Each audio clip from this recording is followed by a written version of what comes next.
Operation सिंदूर के बाद बौखलाए पाकिस्तान ने जहां बीती रात भारत के 15 सैन्य ठिकानों पर हमले की नाकाम कोशिश की, वहीं भारत ने लगातार 2 दिनों तक पाकिस्तान के वायु रक्षा तंत्र की नाकामियों की पोल खोल दी। बीती रात पाक एयर डिफेंस सिस्टम को धता बताते हुए भारतीय ड्रोन्स लाहौर, कराची और सियालकोट समेत पाकिस्तान के 9 शहरों में घुस गए और वहां तबाही मचा डाली। सैन्य सूत्रों के मुताबिक भारत ने इजरायली ड्रोन्स हैरप की मदद से यह कारनामा कर दिखाया। सैन्य सूत्रों ने बताया कि सुरक्षा बलों ने लाहौर और रावलपिंडी सहित पाकिस्तान के दूसरे बड़े शहरों में भी ड्रोन भेजे। भारतीय सेना ने ये हमले तब किए जब इस्लामाबाद ने भारतीय रडार सिस्टम को नुकसान पहुंचाने की एक नाकाम कोशिश की। सूत्रों ने बताया कि भारतीय सेना ने पाकिस्तानी सेना के HQ-9 missile defence system unit को तबाह कर दिया। इस बीच खबर आ रही है कि पाकिस्तानी ऑपरेशन सिंदूर के 24 घंटे बीतने के अंदर ही घुटनों पर आ गया है। भारतीय ड्रोन के हमले से बौखलाए पाकिस्तान ने ईरान से शाहिद 126 ड्रोन की खेप मांगी है। चीन के घटिया हथियारों के दम पर भारत को जंग में हराने के सपने देख रहे पाकिस्तान के हथियारों का जखीरा कम पड़ने लगा है। इससे पहले पाकिस्तान ने तुर्की से भी हथियारों की बड़ी खेप मांगी थी। इसके बाद तुर्की एयरफोर्स के फाइटर जेट पाकिस्तान में लैंड भी हुए हैं। इसके कुछ दिनों बाद तुर्की का युद्धपोत पाकिस्तान की समुद्री सीमा में भी पहुंचा था। हालांकि तुर्की पाकिस्तान को हथियार देने की खबर से इनकार करता आया है। क्या है ईरान के शाहिद ड्रोन की खासियत? ईरान ने हाल ही में शाहिद सीरीज के ड्रोन शाहिद 149 ऑपरेशनल किया था। ईरान ने अपने इस लड़ाकू ड्रोन शाहिद 149 को गाजा नाम दिया है। ईरान का यह ड्रोन 500 से 1000 किलोमीटर तक हमला करने में सक्षम है। ड्रोन को अमेरिका के ड्रोन MQ-9 रीपर की टक्कर का बताया जाता है। ईरान का यह ड्रोन अपने साथ 500 किलो तक हथियार ले जा सकता है। यह ड्रोन अधिकतम 350 किलोमीटर प्रति घंटा की स्पीड से उड़ सकता है। भारत और पाकिस्तान के बीच बढ़ते तनाव के बीच ईरान के विदेश मंत्री अब्बास अरागची भी कल आधी रात के आसपास पहले से निर्धारित यात्रा पर नई दिल्ली पहुंचे हैं। गुरुवार को भारत और ईरान के बीच दिल्ली में एक अहम बातचीत भी हुई। इसमें ईरान के विदेश मंत्री के सामने भारतीय विदेश मंत्री एस जयशंकर ने ऑपरेशन सिंदूर का जिक्र किया। Excellency, you are visiting India at a time when we are responding to a particularly barbaric terrorist attack on 22nd April in the Indian Union territory of Jammu and Kashmir. This attack compelled us to respond on 7th May by striking at cross-border terrorist infrastructure. Our response was targeted and measured. It is not our intention to escalate the situation. However, if there are military attacks on us, there should be no doubt that it will be met with a very, very firm response. As a neighbor and a close partner, it is important that you have a good understanding of the situation. Once again, a very warm welcome to Delhi, and I invite you for your opening remarks. 15 ठिकानों पर हमले की पाकिस्तान की नाकाम कोशिश। बता दें कि भारतीय सशस्त्र बलों ने बुधवार रात ड्रोन और मिसाइलों का उपयोग करके उत्तरी और दक्षिणी भारत में कई सैन्य ठिकानों पर हमले करने की पाकिस्तानी सेना की कोशिश को विफल कर दिया और जवाबी कार्रवाई में लाहौर में एक पाकिस्तानी वायु रक्षा प्रणाली को नष्ट कर दिया। अधिकारियों ने बृहस्पतिवार को ये जानकारी दी। You would have perhaps seen some information related to developments since late last night, early this morning, which has been put out by the Ministry of Defence. Just in case it has been missed, I will request Colonel Sophia Qureshi and Wing Commander Vyomika Singh to just update you and fill you in on the details. Thank you, sir.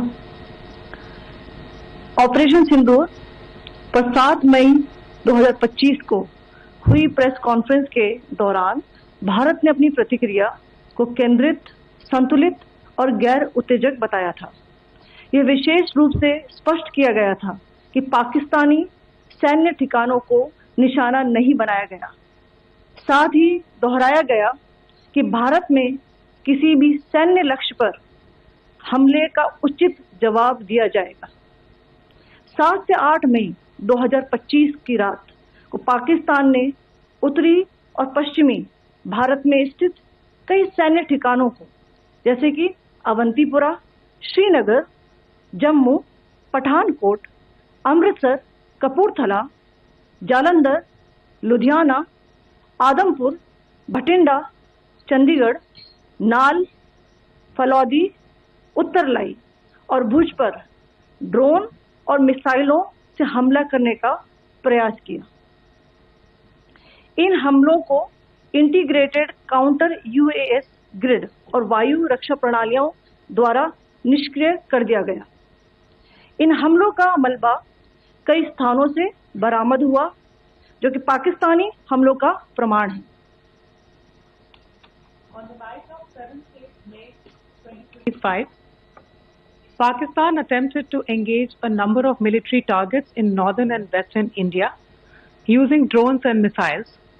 These places included Avantipura, Srinagar, Jammu, Pathankot, Amritsar, Kapurthala, Nal, Jalandhar, Ludhiana, Adampur, Bhatinda, Chandigarh, Falodi, Uttarlai and Bhuj.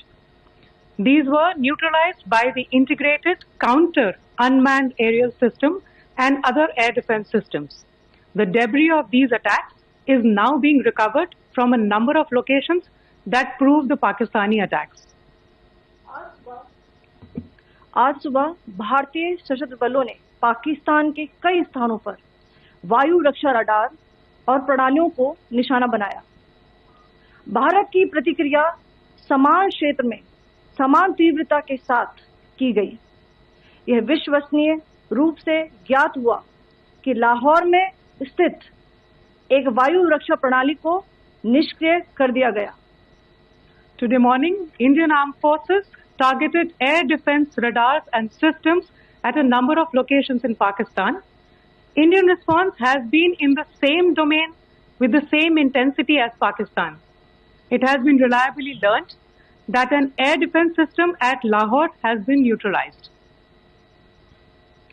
Pakistan ने नियंत्रण रेखा पर आकरण गोलीबारी की तीव्रता बढ़ा दी है, जिसमें कुपवाड़ा, बारामूला, उरी, पुंछ, मेंढर और राजौरी क्षेत्रों में मोर्टार और भारी तोपखाने का इस्तेमाल किया जा रहा है।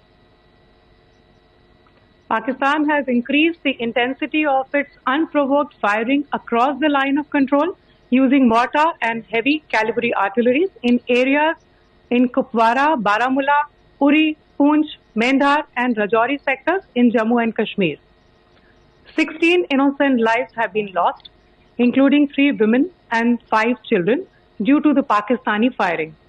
Here too, India was compelled to respond to bring mortar and artillery fire from Pakistan to a halt.